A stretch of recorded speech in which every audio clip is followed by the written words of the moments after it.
At exactly this time, last night on this show, we reported that the Dow Jones Industrial Average had hit its highest point ever.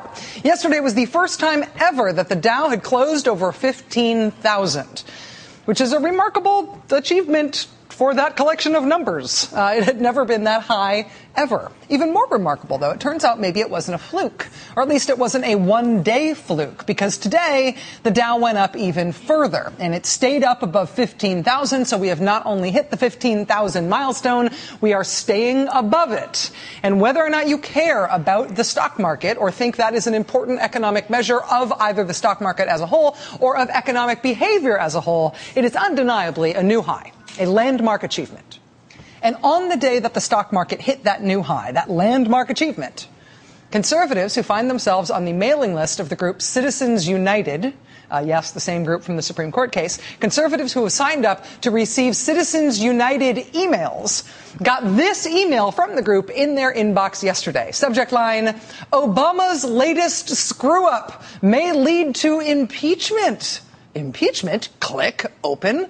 Dear concerned reader, fearing the very worst, the nation's super rich are unloading their stocks at an alarming rate. The super rich are unloading their stocks because Obama has wrecked the stock market.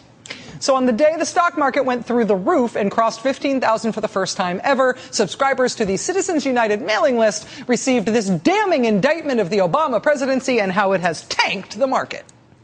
You see what this communist, socialist, Marxist President Obama has done to sink the market? You have to impeach him now. He's done it on purpose. Think Progress is the one who noticed the timing of this appeal sent out to this email list. But the timing irony of this one really does just put an exclamation point on what is always true about these things, which is their resistance to factual confrontation, right? So, yeah, apparently there is a right-wing conspiracy theory that President Obama is tanking the stock market on purpose as a way of destroying capitalism. Against that conspiracy theory, the record high achievement of the stock market under President Obama is just no barrier to making that claim. For the birthers, no fact, no birth certificate, no birth announcement in the local paper could ever disprove for them the self-evident conspiracy of the president's birth being faked. From our conspiracy theory clearinghouse friends at WorldNet Daily, which is where Rick Santorum works now. He came in second in the Republican presidential primary, now works at WorldNet Daily. Over at WorldNet Daily, nothing could ever disprove to them their conspiracy that they uncovered to hide the fact that President Obama is not only secretly gay, but President Obama was secretly gay married, even before everybody knew there was such a thing as gay marriage, and he killed all his gay boyfriends, obviously. So sure, to you, the facts may appear otherwise about President Obama, but over at WorldNet Daily, they have proved this one to their own satisfaction, using photos and things. And photos of things. Is this stuff crazy? Yes, of course it is crazy. But it feels great, doesn't it? Ideologically, it's just comforting to kind of wrap yourself up in this stuff. And there is a market for this stuff because of it. And the market for this stuff does not stop at the fringe. And watching that fringe weave itself into the mainstream of Republican politics has been one of the most important ideological hallmarks of the Obama years.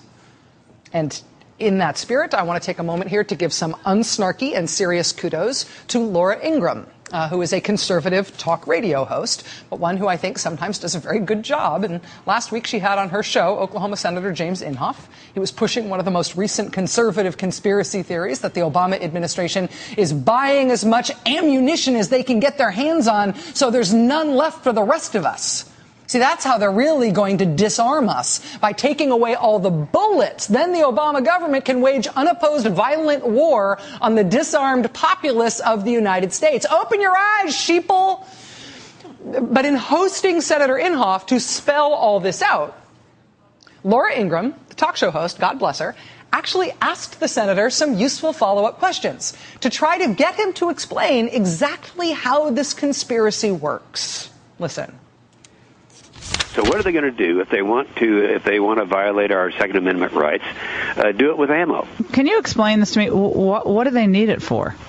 Well, they don't. That's the point. But people but it had been purchased before Obama. by the well, federal yeah, government. not these numbers now, Laura. Not these numbers. And the best evidence of that is look what happened to the supply. The supply is gone. And where did they go? The supply, some of it, of course, people knowing that we have a president who wants to take away, they're buying it up, but not to those proportions. Now, I know this for a fact because I know the people that are concerned about this, and so there's no downside if I'm wrong on this. The last part of this, I feel like I want to preserve it in lucite and make a plaque out of it. And then I want to give it out to people as an award. He says, I know this for a fact because I know that people are concerned about this. And so, there's no downside if I'm wrong. It's perfect. But this is not just something that is hatched from the mind of Senator James Mountain Inhofe of Oklahoma. It's not just something he says on conservative talk radio to get people all excited, even if he does occasionally confuse the host. Senator Inhofe has introduced legislation based on this conspiracy theory. It's called the Ammunition Management for More Obtainability Act of 2013.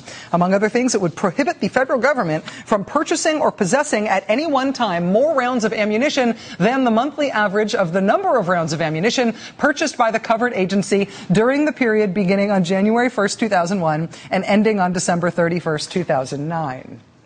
01 to 09. In other words, the Obama administration will henceforth be disallowed from buying any more ammunition than the Bush administration did.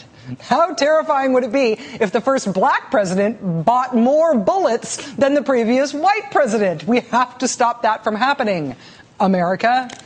Today, the other Republican senator from Oklahoma, Senator Tom Coburn, withdrew at the last minute his proposed legislation that is also based on the conspiracy theory that the Obama administration is buying up all the ammo. Senator Coburn's legislation would have created a federal registry for federally owned guns and ammunition. It's a federal registry, but only for the guns and ammo owned by the federal government. When Senator Coburn started getting asked why exactly he wants to start tracking government guns and ammo, Senator Coburn withdrew the legislation today, saying it was, quote, a show of goodwill. Every time there's a big event in the country now, even if it's a seemingly totally apolitical event, the political reaction on the right, you can see it at work, goes very quickly to the question of whether it could possibly be an Obama administration conspiracy. It just comes with the territory these days. It's been woven into the way that the right wing approaches even day-to-day news. It's how the right wing thinks about things. So, like when the Boston Marathon bombing happened, the story for the right and for some members of the Republican Party in Congress was not that the Boston Marathon was bombed. The real story there, the real story we ought to be talking about there, is the Boston Marathon bombing conspiracy and scandal. 3 days after the Boston bombing, before the suspects were caught, before the city of Boston was under that lockdown, just days after the bombing, Homeland Security Secretary Janet Napolitano testified before a House Committee on Homeland Security. It was a hearing that was supposed to be about the department's budget. But because of what was going on in Boston and around the country and concern about Boston, the secretary ended up answering questions about the investigation into the bombing. Or she tried to, when she could make sense of the questions, which proved to be difficult in the case of South Carolina Republican Congressman Jeff Duncan. Congressman Duncan seemed to be trying to make the case that the Obama administration was deporting someone who they should not be deporting for reasons that made no sense, at least to Janet Napolitano. We've got this guy who was there. We know he was there. He was arrested, or wasn't arrested, was detained in the hospital, covered with blood. He was at the scene, and yet we're going to deport him. So we're going to remove him from the scene. I am unaware of anyone who is being deported for national security concerns at all related to Boston. I don't know where that I'm not saying it's related to Boston, but he is being deported. No, like I said, again, I don't even think he was technically a person of interest or a suspect. That was a wash. Wouldn't you agree with me that it's negligent for us as American administration to deport someone who was reportedly at the scene of the bombing, and we're going to deport him not to be able to question him anymore? Is that not negligence? I'm not going to answer that question. It is so full with misstatements and misapprehensions that it's just not worthy of an answer. Obviously, she's hiding something, right? For clarity, let's turn to where the congressman got this conspiracy theory in the first place. Let's turn to Glenn Beck. Janet Napolitano yesterday was asked about the Saudi national and his pending deportation. She refused to answer. Why was the president meeting with somebody unscheduled earlier this week? A Saudi official. Who is this Saudi man who was in the hospital, given a new international cell phone, and apologized to, according to him, in Saudi press? Who is he, I wonder? Why would anyone linked to the bombings be deported? Let me just say this to those at the highest echelons of government that know the tagging system. They know all about events, not files, events. Let me send this message very clear. We know who this Saudi national is. You have until Monday. We have information on who this man is. And listen to me carefully in your little event world. We know he is a very bad, bad, bad man. I know that doesn't make any sense to you right now, but on Monday, it will. That was Friday, April 19th. Then the Monday after that passed. Does it still not make much sense? That's okay. But I can tell you, it apparently involves something about Michelle Obama and visiting a person in the hospital, and maybe he was from Saudi Arabia, and maybe he was the real bomber, and maybe it was a huge cover-up of who really was responsible for the bombing, and Michelle Obama personally was protecting that person because maybe the White House arranged the bombing of the marathon for political purposes that obviously are too obvious to have to understand.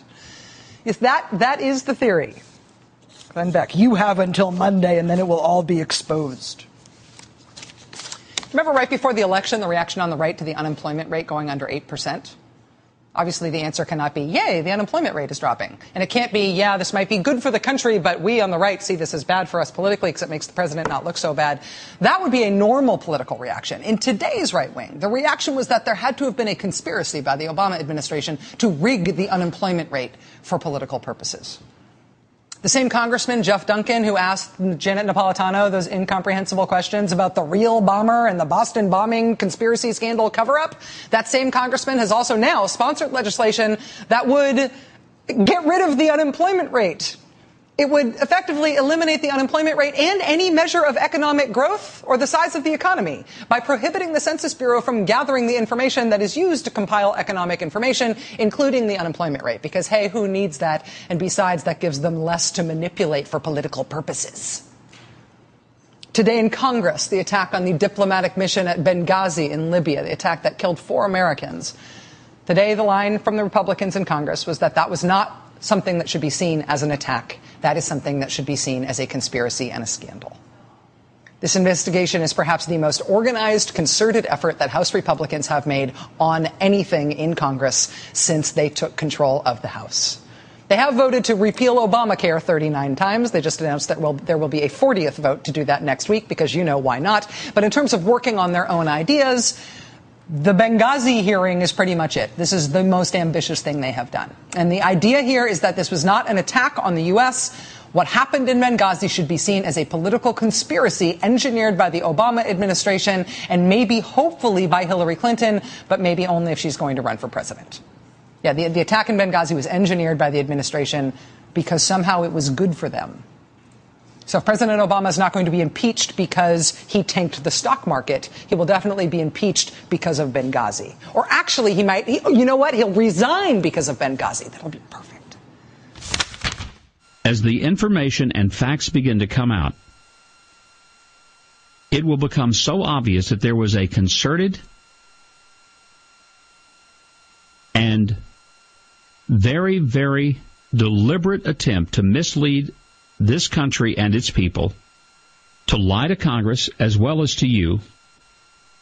And I believe that before it's all over, this president will not fill out his full term. Can't exactly explain how it's going to happen, but I'm pretty sure it's going to happen.